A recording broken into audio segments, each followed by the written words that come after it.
Tolong wahai para suami, jika istrimu mengingatkan kamu, sambut itu peringatan. Dan jangan ditolak apalagi marah-marah.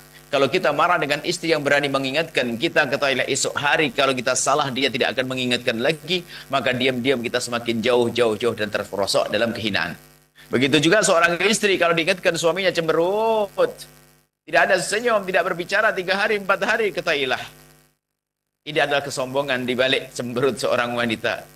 Akan tapi jadikan kita ingin membuat budaya di rumah kita. Budaya apa?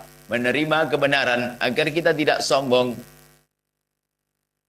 Menerima kebenaran, maka hidupkan di rumah Anda adalah mudah mengingatkan dan mudah diingatkan. Ada orang mudah mengingatkan, akan tapi kalau diingatkan dia marah-marah. Ada orang senang diingatkan, akan tapi kalau mengingatkan teman yang salah dia ketakutan, tidak punya keberanian. Itu bahaya semuanya. Akan tapi yang harus dihadirkan pada diri kita adalah menjadikan budaya mudah mengingatkan di rumah kita untuk menjaga indahnya rumah tangga. Ada seorang istri kalau diingatkan marahnya dulu. Seorang suami juga sama kalau diingatkan malah bentak-bentak. Ketahuilah, itu adalah sebab kehancuran di sebuah rumah.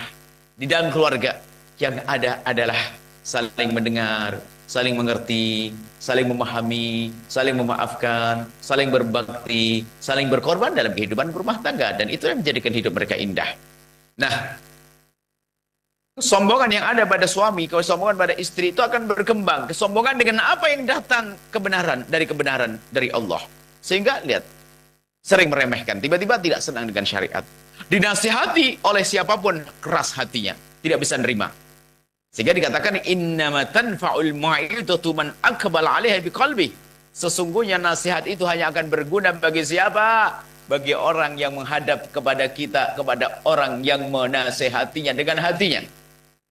Umayyadzakaru illa mayunib, dan ketahuilah tidak akan bisa menerima peringatan kecuali orang yang selalu ingin kembali kepada Allah. Maka biarpun kita sering berkumpul dengan ulama, tapi kalau tidak ada kerinduan kita untuk kembali kepada Allah, maka omongan para ulama tidak akan berguna. Bahkan mungkin mendengar omongan ulama justru dianggap sebagai penghalang untuk maju dalam urusannya. Bisnis kadang-kadang, jangan dekat sama ustaz, nanti dikatakan haram, bikin susah. Oh, ini adalah orang yang terperosok. Ini adalah orang yang tertipu. Seharusnya dia justru dalam segala usaha dia akan bertanya kepada ulama. Jangan-jangan yang aku kerjakan adalah haram. Itu namanya tawadhu yang Allah menjanjikan. Man tawadhu rafa'ahu Allah. Barang siapa yang tawadhu, Allah akan angkat. Tawadhu yang sesungguhnya dengan hatinya. Bukan hanya tawadhu berbahasa basi, tidak. Tawadhu dengan hatinya. Menghormat, memuliakan, senang dengan kesenangan orang lain. Baik, wa may yadhakkaru illa man yunib, tidak akan bisa mengambil faedah, mengambil pelajaran daripada peringatan-peringatan yang disampaikan kepada seorang hamba kecuali hamba itu yunib, rindu ingin kembali kepada Allah. Maka siapapun Anda yang menghadiri ke majelis ini seperti yang Anda saksikan saat ini, Anda hadir ke majelis ini, ke masjid ini, jika Anda orang yang ingin kembali kepada Allah, maka begitu mudahnya Anda mendapatkan ilmu yang dihadirkan di tempat mulia ini.